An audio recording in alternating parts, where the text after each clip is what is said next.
Bien, a estos se les conoce con el nombre de contadores. Son circuitos que permiten generar información sobre la base de la información que tiene el circuito a través del tiempo. Son contadores automáticos, ¿no? Entonces, como ustedes pueden imaginarse, un contador tiene la misión de ir asumiendo valores en un intervalo predefinido de manera discreta en cada instante de tiempo, ¿ya? ¿Por qué decimos en un intervalo finito? Porque, bueno, como tenemos recursos limitados, entonces estos contadores suelen representar algún valor y va contando, ¿no? En unidades de conteo también preestablecidas. Los contadores normales o los más estándares vienen a ser contadores que van contando de uno en uno, ¿cierto? Y llegan, bueno, si nos ponemos a pensar en términos de la vida real, los contadores pueden ser infinitos.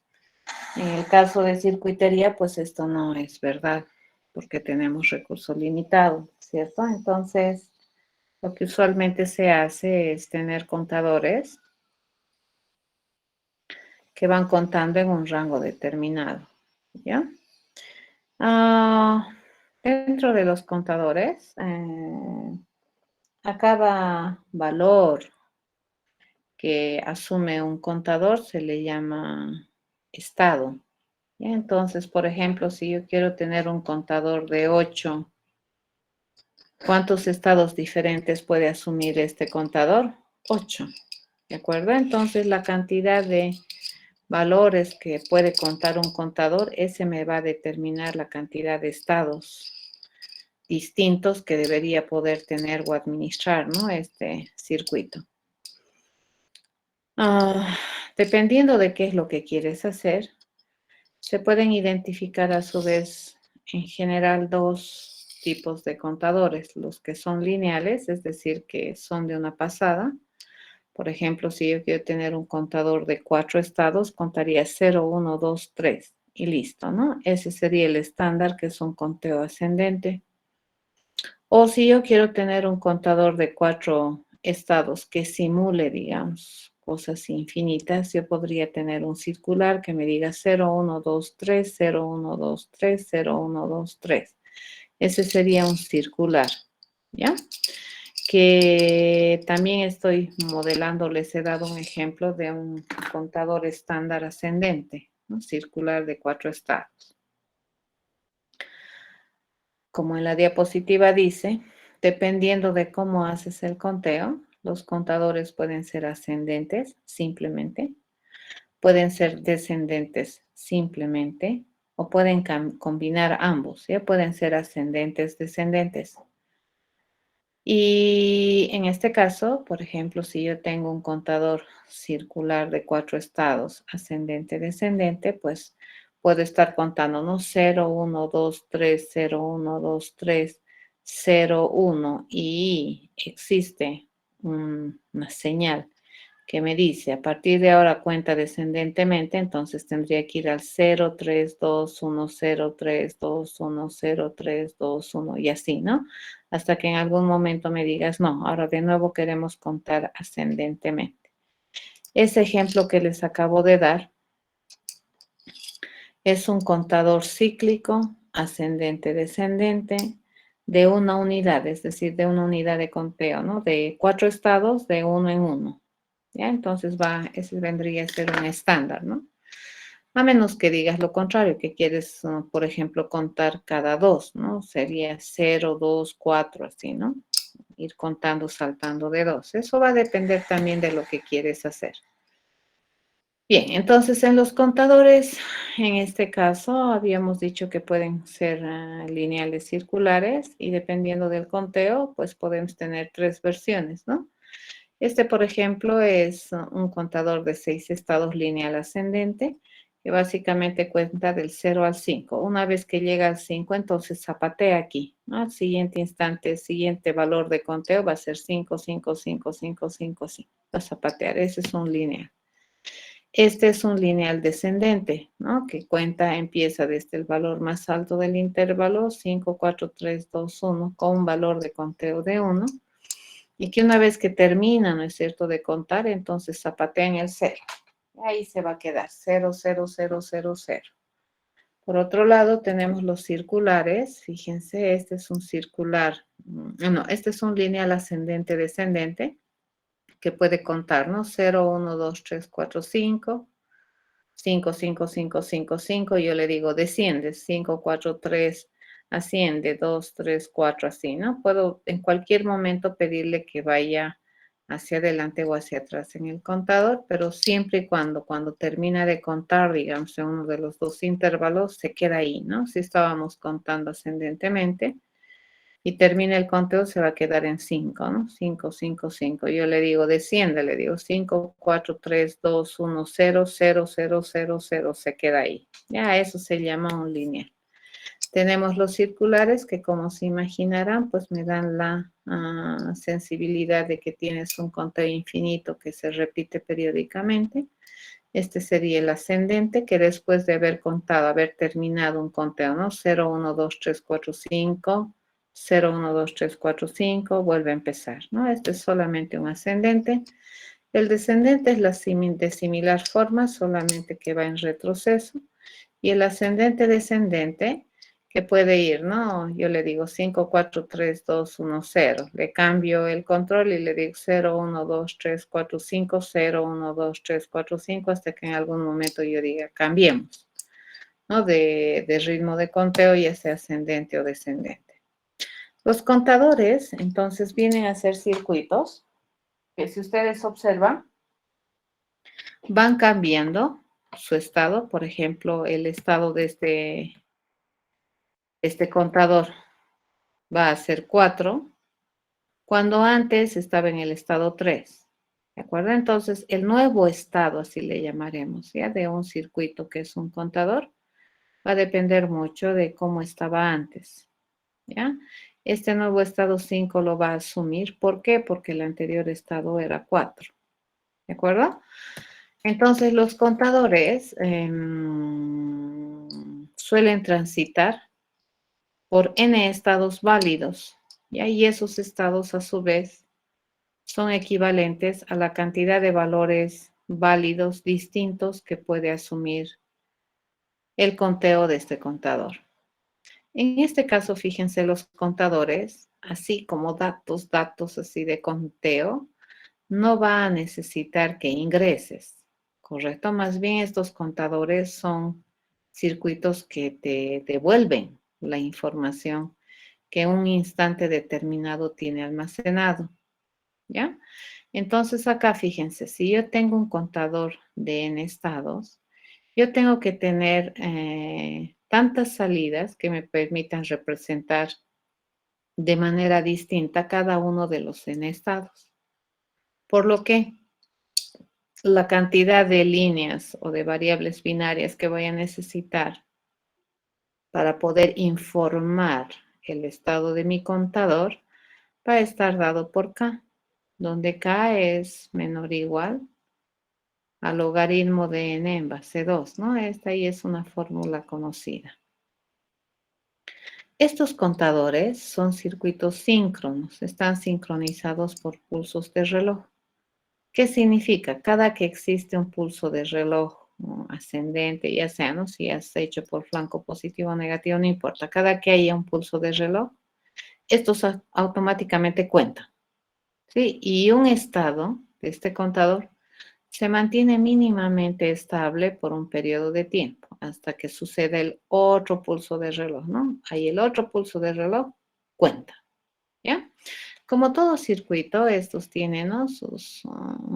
sus señales de control para que esté habilitado o para resetear, ¿no? O clarear el contador.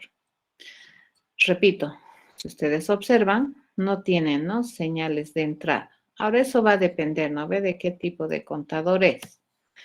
Si nosotros tuviéramos, por ejemplo, un contador de 2 sentidos, ascendente, descendente, entonces eventualmente vamos a necesitar una señal de control de entrada, ya que me permita decidir en qué sentido se está contando, si se está contando ascendentemente o si se está contando descendentemente. En este caso, esa señal va a ser solamente una, ¿ya?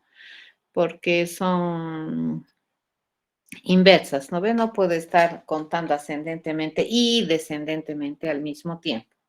Solamente puede estar haciendo uno de los dos conteos. Por esa razón, vamos a utilizar la misma señal, porque una de ellas inhibe a la otra. Bien, a ver, para hacer un ejemplo de este estilo de contadores, vamos a hacer el que parecería más difícil, ¿no ve? ¿Cuál es el más difícil contador? Parece ser el circular de doble sentido, que sería un ascendente-descendente, porque luego los otros contadores son versiones, entre comillas, un poco más simples que este, ¿ya? Entonces, ¿qué queremos nosotros modelar? Un contador de 8 estados. Entonces, lo primero que tenemos que hacer es ir a definir la cantidad de variables binarias que yo necesito para representar mi salida, ¿ya? O para representar el flujo por donde nosotros podemos informar el estado actual del contador. Como este es un contador de 8 estados, entonces necesito 3 líneas para representar cada uno de estos estados, ¿cierto? De manera exacta.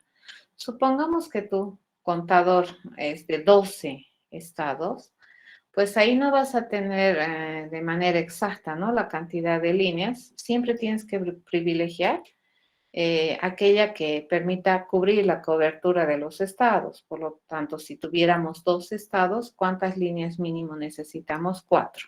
¿Ya? No, no más, ¿sí? Entonces, yo digo, la combinación de estas 3 líneas, Q2, Q1, Q0, va a representar de manera inequívoca a un estado del contador, ¿ya?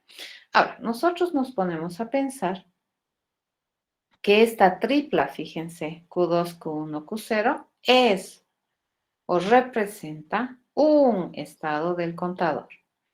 Y a su vez nosotros sabemos que para poder decidir cuál es el valor de cada una de estas líneas de salida Q2, Q1, Q0, pues nosotros necesitamos primero saber qué tiene el circuito en este momento y segundo, tener esta señal de control, ¿no es cierto? Que va a ser una entrada, le llamaremos, que me permita decidir en qué estado o en qué forma de conteo está el contador, si está ascendente o descendente. ¿Ya? Entonces, el ascendente le vamos a determinar con 1 y el descendente le vamos a definir con 0. Cuando esa señal, entonces, ascendente y descendente esté en 1, vamos a ir contando de manera incremental. Si es que está en 0, vamos a ir contando de manera decremental. Otra entrada, porque estamos haciendo un circuito síncrono, vendría a ser mi señal de reloj, que esa es la que me va a determinar en qué instante se cuenta, ¿de acuerdo? Y cuándo se dice que hemos pasado de un estado a otro estado, ¿ya? Del estado 0 al estado 1 y así sucesivamente, ¿ya? Esta es la que me va a sincronizar. Bueno, entonces, ¿qué también nosotros hemos dicho? Que el estado actual, digamos, de un contador depende mucho del estado anterior que tenía el contador, más su señal de control, sobre todo ascendente-descendente. Y cada vez se va a generar un nuevo estado en el contador, regulado por esta señal del reloj. ¿De acuerdo? Entonces, este es un circuito, fíjense, que usa información de estado previo del mismo circuito para generar un nuevo estado, ¿ya? De manera correcta. Bien, esto me lleva a pensar que de alguna manera estos contadores tienen que mantener la información de sus estados para poder generar nuevos estados consistentes. Tiene que almacenar esa información, ¿ya? Y esta información está representada, fíjense, por 3 líneas binarias, ¿no? Q2, Q1, Q0. Y esas tenemos que almacenarlas. Entonces, ¿qué vamos a hacer uso para poder almacenar estas tres variables binarias que juntitas representan un estado de conteo? Pues vamos a utilizar tres flip-flops, ¿ya? Porque los flip-flops, habíamos dicho, me permiten almacenar un dígito binario mínimamente de manera estable por un periodo de tiempo. Ya eso es lo que hace este flip-flop. En este caso, fíjense, ¿qué es lo que nosotros vamos a almacenar en estas celdas de memoria? No va a depender de una señal de entrada de datos, ¿se dan cuenta? No, no me tienen que decir almacena el 3, no me tienen que decir almacena 7, ¿correcto? ¿Quién determina qué almacena este circuito? El propio circuito. Entonces, nos hemos dado cuenta que si, digamos, en un instante yo almaceno 7, cuando mi señal ascendente-descendente me está activando para que mi conteo sea ascendente, es que esto ha sucedido. ¿Por qué? Porque en el contador, en el estado previo, pues nosotros teníamos almacenado un estado 6, ¿cierto? Porque si no, nunca jamás estaríamos en 7, ¿de acuerdo? Eso es importante. Por lo tanto, para generar un nuevo dato, digamos, o un nuevo valor almacenado en mi contador, pues yo requiero saber del estado o del valor que tenía un tiempo atrás. Y necesitaríamos, por lo tanto, tener una celda de memoria que no solamente reciba señales de entrada de datos, sino que también pueda comportarse a través del tiempo considerando sus estados previos. Y el único flip-flop, bueno, los dos únicos flip-flops que consideran lo que almacena un flip-flop en un instante de tiempo que considere estados anteriores son el flip-flop SR y el flip-flop JK. ¿Ya? El D y el T, fíjense, no, su almacenamiento depende únicamente de la línea de datos que tenga. En cambio, el SR y el JK dependen de la línea de datos que ingresa flip-flop y además de los estados previos. Eso me interesa muchísimo para esta clase de circuitería. En el caso de SR, nosotros sabemos que cuando existe una entrada de datos S en 1, R en 1, pues lo que almacena el circuito es no importa, ¿cierto? ¿Recuerdan? Cuando habíamos definido el SR. Y esa clase de cosas probablemente no nos interesa manejar para el diseño de este circuito, por lo que nos vamos a inclinar por el circuito JK, ¿ya? Por lo tanto, vamos a requerir tres flip-flops JK. Uno para almacenar el Q0, otro para almacenar el Q1 y otro para almacenar el Q2, ¿ya? Que vendrían a ser las tres variables binarias que juntitas me representan un estado del contador, ¿ya? Ok.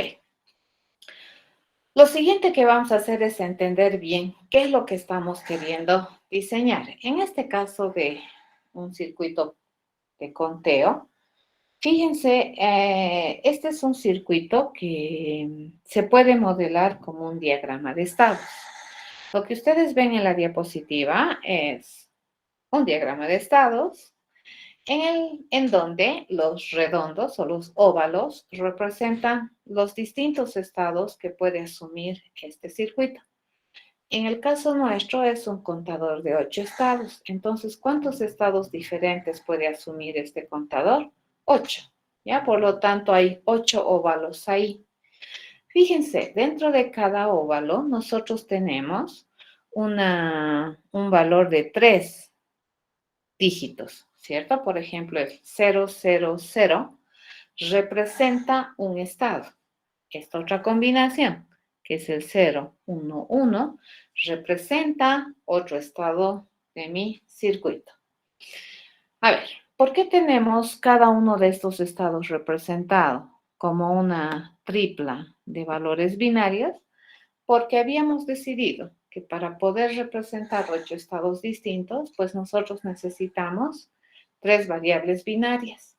Entonces, estas 3, fíjense, estos 3 valores que tengo aquí, 0, 0, 0, es un caso particular, es una interpretación particular para mi línea Q2, Q1 y Q0.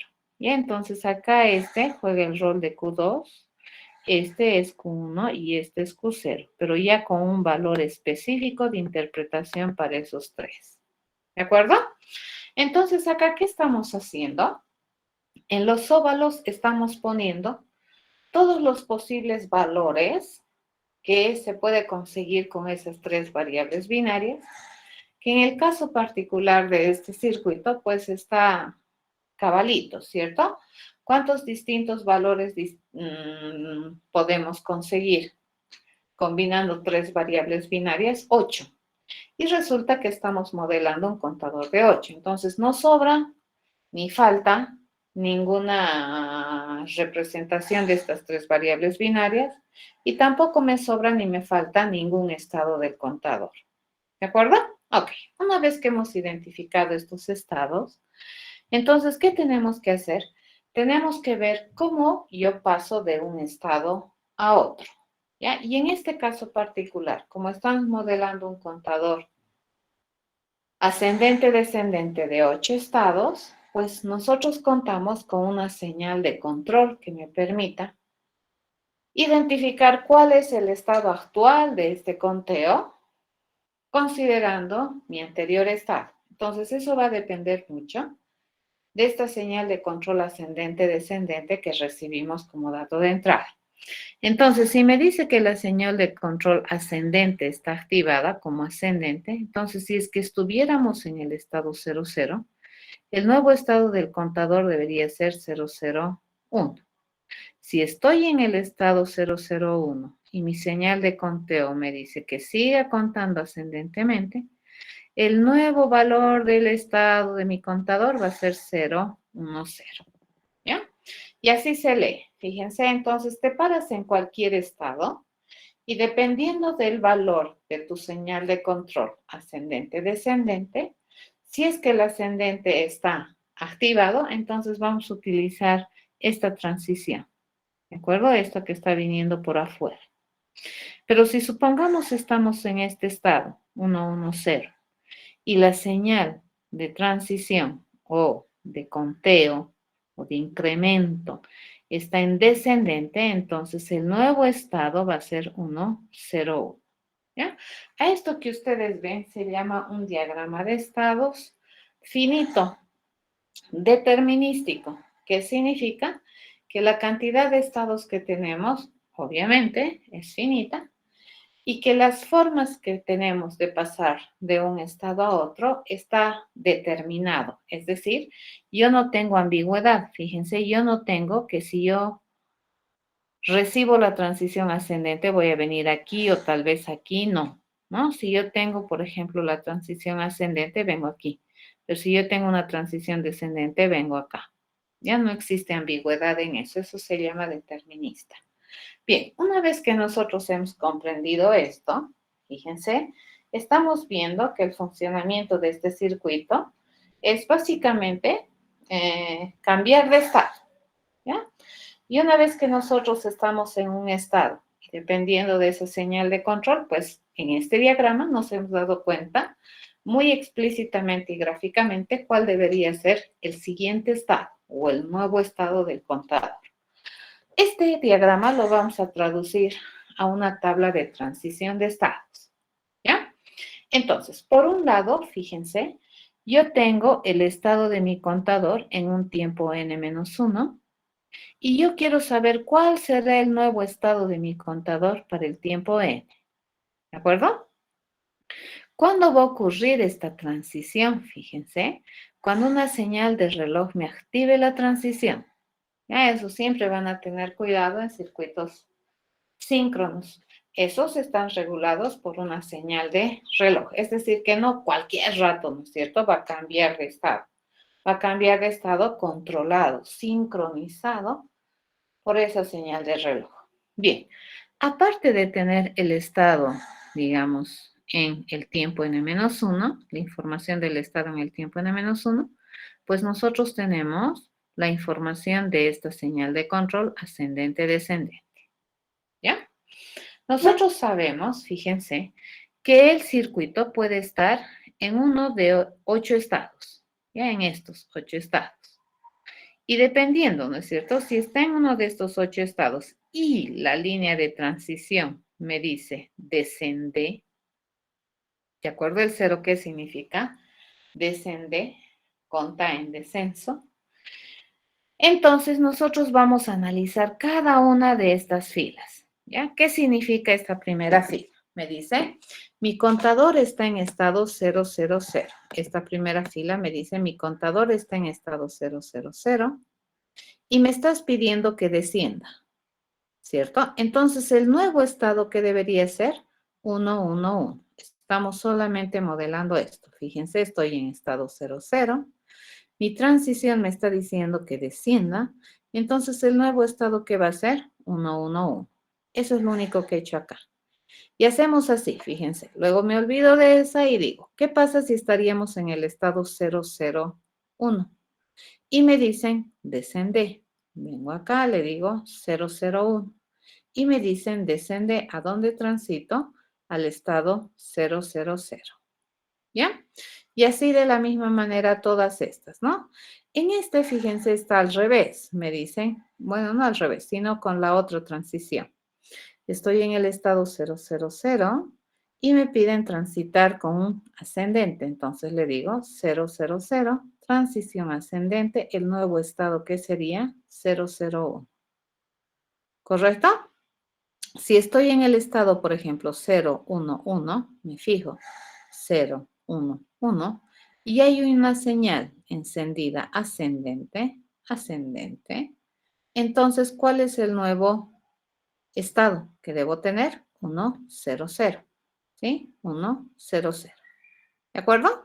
Entonces, este diagrama de estados finito lo acabo de pasar a una tabla de transición de estados. ¿Por qué se llama esto una tabla de transición de estados? Porque fíjense, de estar en el estado este en el tiempo n-1, vamos a transitar a este estado en el tiempo e. ¿De acuerdo? Cambiamos de tiempo y tenemos nuevo estado.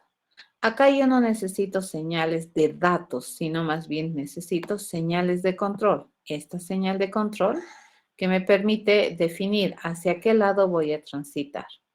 ¿De acuerdo? Listo. Una vez que tenemos eso, pues lo siguiente que tenemos que hacer es encontrar, fíjense, las funciones correctas que me permitan definir los datos de entrada de cada uno de los flip-flops que representa el estado de este contador. ¿Cuántos flip-flops hemos dicho que necesitamos? 3, ¿no es cierto? Para representar al Q2, al Q1 y al Q0. Los 3 juntitos representan un estado del contador. Y esos 3 juntitos, fíjense, independientemente, estos van cambiando su contenido. Por ejemplo, Q2, fíjense, está en el tiempo n-1, tenía 0. Y en el tiempo n, Q2 debería almacenar 1, ¿ya? Pero ¿cuándo debería suceder eso? ¿Eso sucede siempre? No. Eso debería suceder sí y solamente sí. Q1 está en 0, Q0 está en 0 y además el ascendente descendente está en 0. ¿De acuerdo? Entonces, ¿cómo debería transitar o cómo debería almacenar o cómo debería cambiar lo que almacena mi flip-flop que representa el Q2? De 0 a 1 debería transitar. ¿Ya? Nosotros sabemos que en el flip-flop JK, pues se recibe 2 datos de entrada, uno que es el J, el otro que es el K, pero también sabemos que este circuito se comporta a través del tiempo, ¿no es cierto? Dependiendo de sus valores de entrada, por ejemplo, cuando son 00 o 11, entonces, ¿cómo define qué almacena el flip-flop JK? Va a definir sobre la información que tenía previamente el flip-flop, ¿ya? Ok, entonces, ¿qué es lo que vamos a hacer? Vamos a identificar cuáles son los valores de entrada correctos al flip-flop que se encarga de almacenar a Q2, ¿ya? Pero si nosotros hemos observado cómo va almacenando, digamos, Q2 sus valores, también va a depender de todo el escenario en el cual nosotros estamos inspeccionando este Q2, ¿ya? Ok, reforzando. Este circuito entonces funciona sobre la base del entendimiento que nosotros vamos a conseguir el estado actual de este circuito, dado que tenemos un estado anterior. ¿Ya? Y eso se llama transición, ¿cierto? Y dependiendo de qué me marca la transición, entonces vamos a tener esta tabla de estados de manera correcta. Bien, para que nosotros podamos almacenar un dato en el flip-flop JK, requerimos de sus entradas. Recordemos un poquito cuál es la tabla de verdad, entre comillas, ¿no? De lo que es el flip-flop JK. Nosotros decíamos, ¿no? Si nosotros queremos almacenar en el tiempo n algo, en el flip-flop, eso va a depender de lo que nosotros ingresemos en sus datos de entrada. Por ejemplo, si en J tengo 0 y en K tengo 1, entonces el nuevo valor que va a almacenar mi flip-flop es 0, ¿cierto? Y en su complementario que me va a sacar 1. Pero si mi J vale 1 y mi K vale 0, entonces, ¿qué es lo que va a almacenar en este instante de tiempo? En el instante de tiempo n, este flip-flop, 1. Y en su complemento me va a botar el 0. ¿Ya? En realidad solamente almacena un valor y tiene pero dos puntos de salida, ¿no? Pero ¿qué pasa si tengo yo en J0 y en K0? Entonces, ¿qué te dice? Que va a almacenar un tiempo más lo que tenía en el anterior tiempo a n almacenado el flip-flop. ¿Ya? Pero si teníamos 1, 1, entonces, ¿qué va a hacer? Va a almacenar en el flip-flop la anterior información que tenía en el anterior tiempito, pero complementada. Eso te está diciendo la tabla del flip-flop JK. ¿Ya? Esto es bajo la suposición de que nosotros conozcamos cuáles son los datos de entrada J y qué dato de entrada K ingresa al flip-flop. ¿Ya? En este caso, fíjense, nosotros no tenemos los datos de entrada.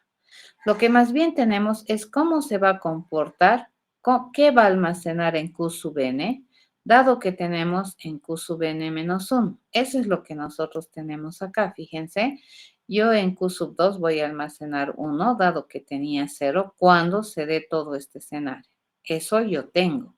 Ya no tengo cuál es el valor de J y de K. Pero para poder almacenar de manera correcta en el flip-flop, yo necesito determinar los valores de entrada JK. Ok, en este caso entonces, ¿qué es lo que vamos a hacer? Vamos a construir una relación o una tabla alterna, ya a esta tabla de verdad en la que se consideran las entradas. Acá más bien nosotros vamos a considerar una tabla alterna que me permita modelar el flip-flop JK sobre la base de su estado previo y su estado anterior. ¿Ya? Y a eso se llama la tabla de transición de estados o de excitación de estados también se le conoce, ¿no? Entonces, por ejemplo, ¿cómo se lee esto? Si en el tiempo n-1 se estaba almacenando 0, yo quiero que en el tiempo n se siga almacenando 0. ¿Ya? Esa es una forma de ver. Fíjense, acá yo ya estoy tratando de analizar cómo deberíamos trabajar con el flip-flop JK, dado que yo quiero almacenar esto, dado que tenía esto en el estado previo o en el tiempo anterior. ¿Ya? Nuevamente, ¿esto cómo se lee? En el flip-flop yo estaba almacenando 0 en el tiempo n-1. Quiero que en el tiempo n ahora almacene 1. ¿Ya? ¿Esto cómo se lee? En el tiempo n-1, el flip-flop estaba almacenando 1, estaba almacenando 1. Hay una transición, ¿de acuerdo? Tiene que haber alguna transición y ahora en el nuevo tiempo yo quiero que almacene 0. ¿Ya? A esta famosa tabla, repito, se le conoce como la tabla de excitación de estados. Bueno, en este caso estamos tratando de modelar el flip-flop JK sobre lo que yo espero que almacenes cuando teníamos antes esto. Y con esta información pues vamos a intentar definir o predefinir o determinar ¿cuáles serían los valores correctos de entrada JK para que esta transición se dé? ¿Ya? Entonces, la primera que vamos a hacer es, vamos a observar solamente qué quiero que se almacene en el estado Q sub n. Solamente vamos a mirar esto. O sea, al terminar, ¿qué es lo que quiero que se almacene? 0, 1, 0 o 1. Si nosotros observamos la tabla de verdad, para que en Q sub n se almacene 0 o se almacene 1, estas combinaciones de entrada tiene que haber. Si yo quiero almacenar 0 en Qn, la entrada en J debería ser 0 y en K1. Si yo quiero almacenar 1 en Q sub n, entonces la entrada de J debería ser 1 y la entrada de K debería ser 0. ¿De acuerdo? Eso. Ok. Ahora, si nosotros observamos la transición, fíjense, estas dos ya vamos a ver. Vamos a meter la transición. Yo digo, si yo quiero mantener, fíjense, en el tiempo n-1 era 0. En el tiempo n, ¿cuánto vale? 0. Eso quiere decir que he mantenido la información, ¿cierto? En Q sub n he mantenido la información que tenía en Q sub n-1. ¿Qué valores de entrada me permiten en Q sub n mantener la información que tenía en Q sub n-1? 0, 0. Fíjense, J debería valer 0, K debería valer 0. Ya, lo mismo aquí, fíjense, en Q sub n yo quiero seguir almacenando lo que teníamos en Q sub n-1. Entonces, esa es esta, ¿no? ¿Y qué valores de entrada yo necesito que estén en J? 0 y en K, 0. Estas que están al medio, fíjense, están cambiando. Yo quiero que en Q sub n se almacene lo contrario a lo que se estaba almacenando en el tiempo anterior y le correspondería esta. ¿Ya? En Q sub n quiero almacenar lo contrario a lo que se estaba almacenando en n-1 y eso se va a dar cuando mi entrada en J y en K sea 1, 1. ¿De acuerdo? Listo. ¿Ya?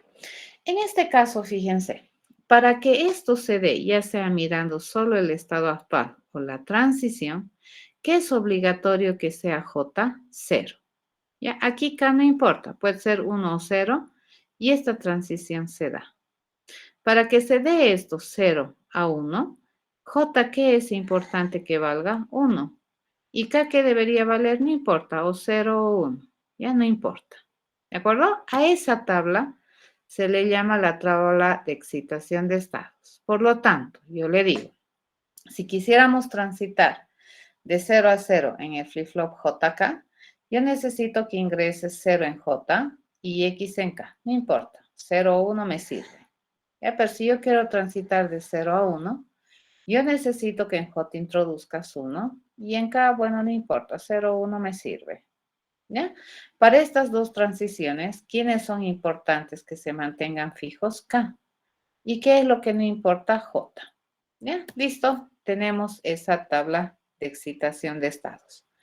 ¿Para qué me sirve esta tabla? Esta tabla me sirve para encontrar los valores de entrada correctos al flip-flop JK, dado que nosotros queremos diseñar un circuito en el cual solamente tenemos la información del comportamiento de ese circuito sobre la base de los estados que almacena, como son los contadores, ¿no? Entonces, una vez que tenemos eso, vamos a identificar los JKs para cada uno de los flip-flops que tenemos involucrados, que en este caso son 3. Uno para almacenar Q2, otro para almacenar Q1 y otro para almacenar Q0. ¿Ya? Y vamos a agarrar también esta tabla de transición de excitación de estados. Fíjense, esta área azul representa el Q sub n-1 y esta área naranja representa Q sub n. Y vamos a ir averiguando por cada uno de estos flip-flops. ¿Ya? Acá me he construido, fíjense, mapas de Carnot de 4x4. ¿Por qué? Porque el Q sub 2, de estar almacenando 0, pasa a almacenar 1 cuando toda esta combinación se da. ¿Ya? Cuando se da 0 en ascendente, descendente, 0 en Q2, 0 en Q1 y 0 en Q0. ¿Ya? Ahí. Entonces, ¿cuántas distintas combinaciones posibles o interpretaciones posibles tenemos de análisis de un estado? Son 16. ¿Ya? Y eso equivale a mapas de Carnot de 4 por 4. Bien, entonces vamos a hacer un análisis de del flip-flop que almacena Q2 y vamos a leer la tabla de transición. Fíjense, esta flecha que tengo aquí es esta, ¿no? Y le digo, para cuando sucede el min término 0, fíjense, para cuando sucede el min término 0, cuando está en todo 0, 0, 0, 0, Q2 va a transitar de 0 a 1. Entonces, este es el min término 0. ¿Ve?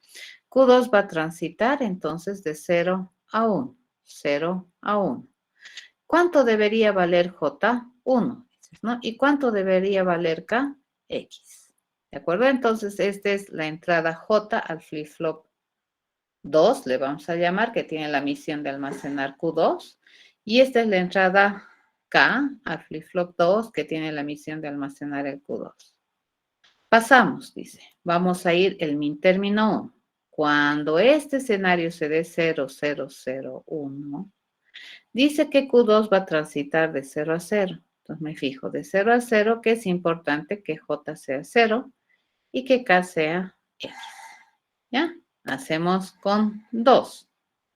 Cuando exista la combinación 0, 0, 1, 0, ¿cómo debería transitar el almacenamiento de Q2? De 0 a 0. ¿Ya? Este es el min término 2, ¿no es cierto?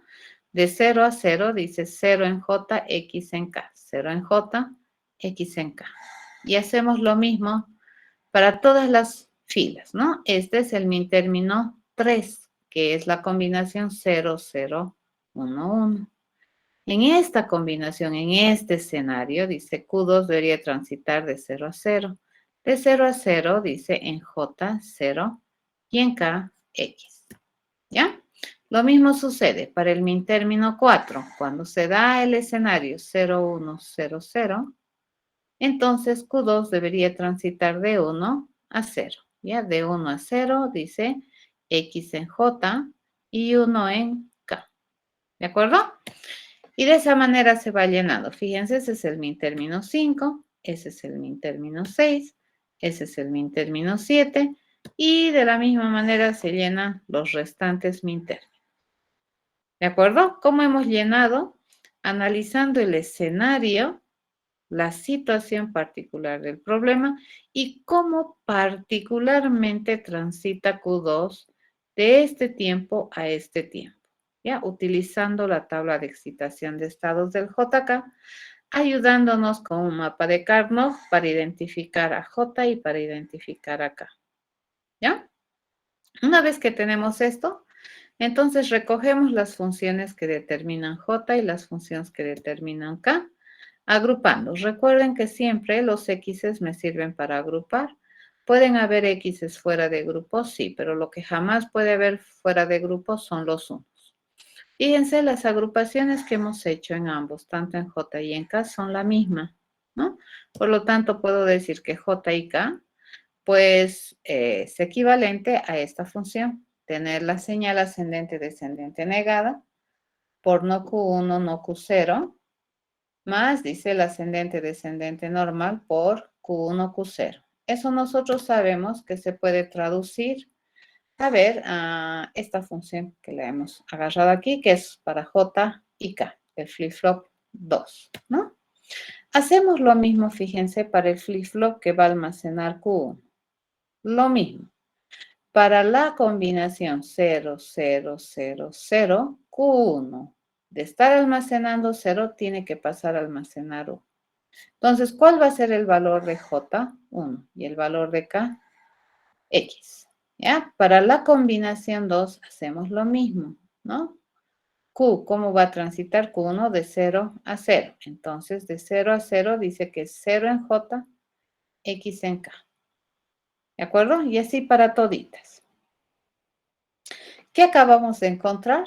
¿Cuáles son los valores que deberían entrar en las entradas del flip-flop que almacena Q sub 1? En J debería entrar esto y en K debería entrar esto. Simplificamos, fíjense nuevamente, los grupos son iguales. Eso no necesariamente se tiene que dar, ¿ya? Pero en este caso sí son iguales. Entonces vemos y tenemos esto, ¿no? que esta es la función reducida.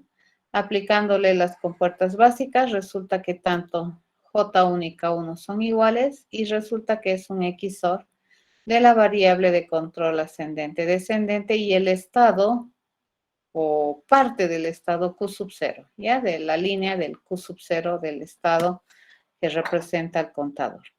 Lo mismo hacemos con esta otra, ¿ya? Para cuando es 0, 0, 0, 0, Q sub 0 tiene que transitar de 0 a 1. Entonces, 1 en J, X en K, ¿no? Para cuando sea 1, dice 0, 0, 0, 1, este transita de 1 a 0. Entonces, de 1 a 0 es X en J, 1 en K. ¿Ya? Y se llena toda la tabla de la misma manera y el mismo razonamiento que hemos hecho. Una vez que tenemos eso, recogemos y resulta que, fíjense, J y K0 son iguales. Puedo tener un solo grupo. No tengo ningún cero aquí, entonces encierro todito.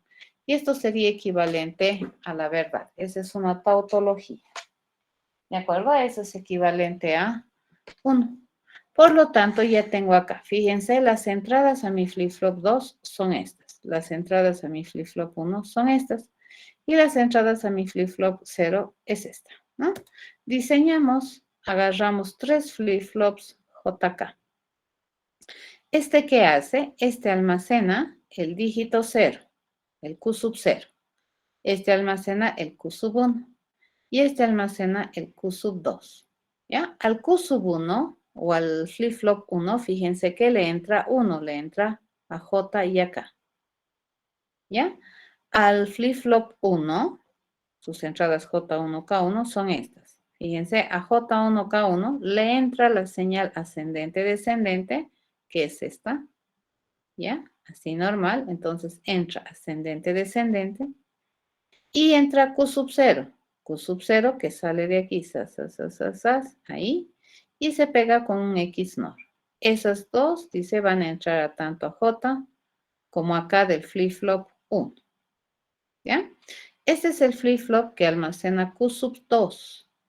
Y la entrada J2 y K2 dice que es igual a esto, que vendría a ser, fíjense, a ascendente, descendente, negado, ¿ah? Por no Q1, no Q1, esto es no Q1, por no Q2, no Q2, ese entra primero, ¿sí?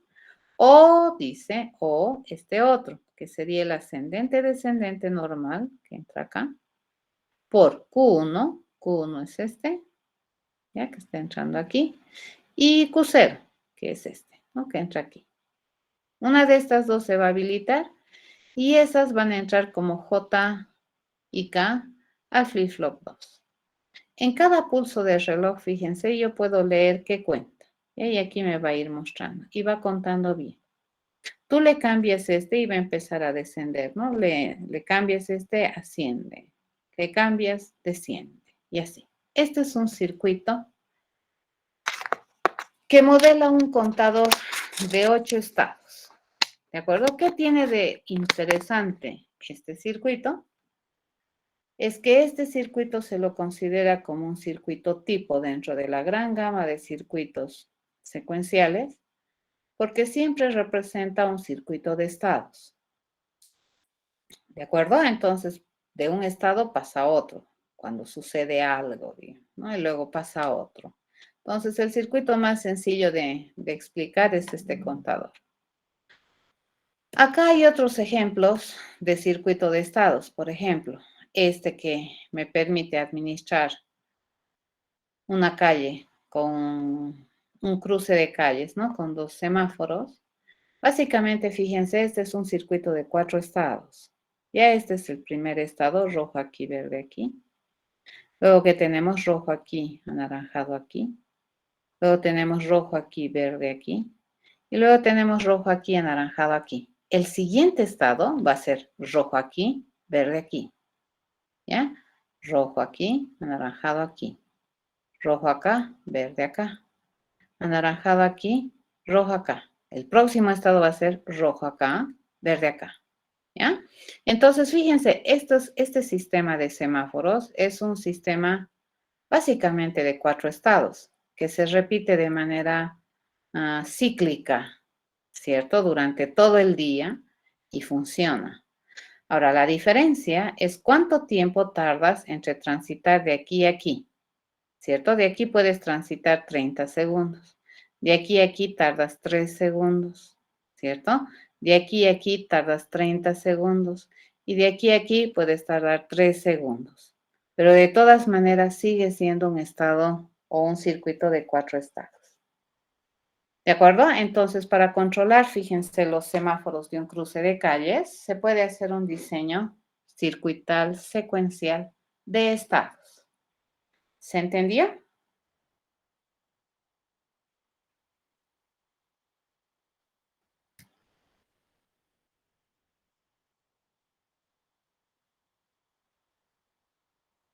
Cualquier circuito que controle, digamos, producción, que controle, por ejemplo, los trenes de aterrizaje de un avión, eso también es de estados, porque hay una secuencia lógica, ¿no ve? Para que pasen las cosas. Acá también hay una secuencia lógica, fíjense, luego ¿no? Hay una secuencia lógica. Cuando tú tienes esa clase de circuitos, entonces es un circuito secuencial que tiene toda la estructura, fisonomía y arquitectura de diseño de un circuito contador. ¿Ya? Listo. Con esto habríamos terminado el avance de materia y de contenido. Hemos cubierto todo el contenido de la materia. Y lo único que les queda a ustedes hacer es practicar.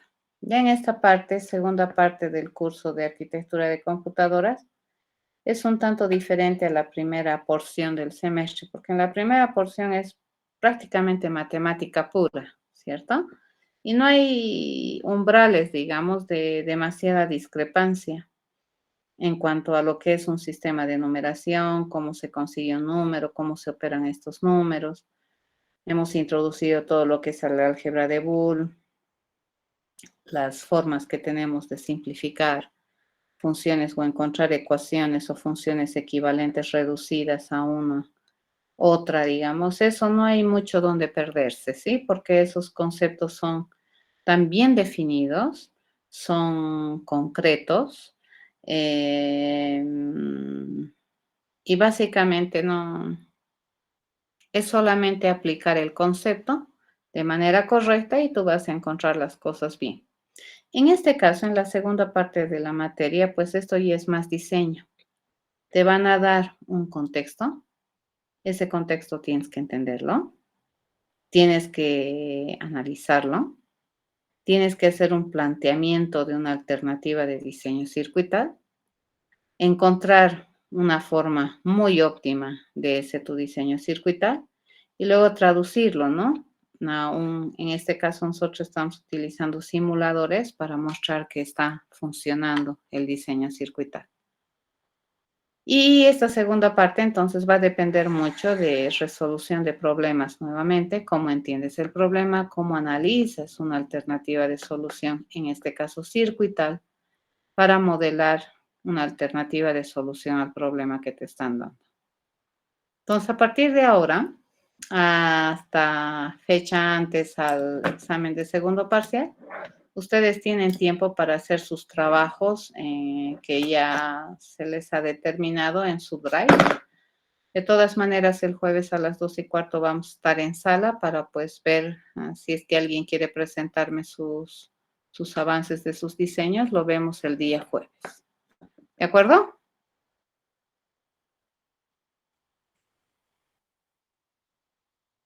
Está bien, Lizzie. Ok. A todos les ha llegado sus enlaces, ¿no es cierto? A sus correos para que trabajen en el espacio, ¿sí? En la nube, ¿sí?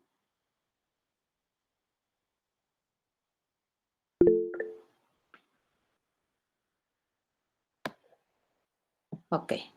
Entonces, estamos sin problemas, todo debería estar sobre ruedas, nadie está sin grupo, nadie está sin tarea asignada a trabajar. ¿De acuerdo? Vayan a planificar, diseñen, charlen entre ustedes, analicen alternativas entre los miembros de su grupo, ¿no? Ahora, si es decidido hacer solito, tendrás que charlarte tú solo. Ya, pero si es en grupo, traten de charlar, intercambiar opiniones para ver cuáles son las mejores maneras de hacer para corroborar que su pensamiento es correcto. Probablemente los tres miembros del equipo piensan lo mismo, entonces probablemente estamos bien encaminados. Puede haber más de una alternativa de solución al mismo problema. Es completamente válido en diseño circuital. Nos vemos el día jueves, jóvenes. Vayan a leer un poco, a practicar.